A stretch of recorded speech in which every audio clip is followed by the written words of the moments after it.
नमस्कार.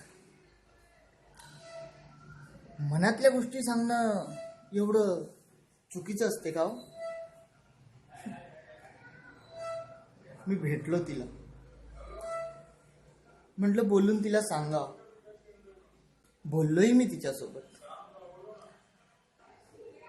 ती माझ्याकडे पाहत होती, मी तिच्याकडे पाहत होतो. तेवढ्यात मी तिचा हात आपल्या हातात घेतला आणि त्याच प्रेमळ डोळ्याने तिच्याकडे पाहिलं. माझ्या मनातल्या भावना सांभाळल्या नाही आणि जे काही मनात होतं आपोआप समोर आलं. ती माझ्याकडे बघत होती, मी तिच्याकडे बघितलं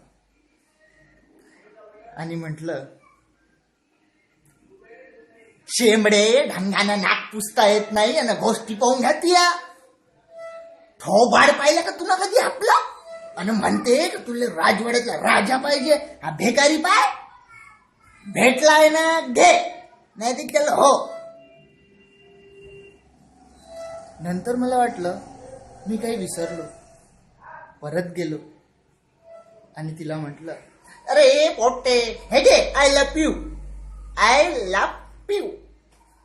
हो, राहूनच गेलो होतं ना.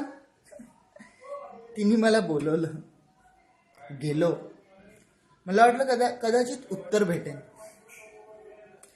पाहिलं मी तिच्याकडे. ती मला एवढ्या प्रेमाने बोलली, सँडल शेणानी भरून मारू का अशी पण चालेल. मी हर्षद मानकर, साधा भोळा चिट्ट लोफर नाही हो. 3 गर्लफ्रेंड असल्यावर लोफर असते का हो माणूस? काही आय लव्ह यू जानूस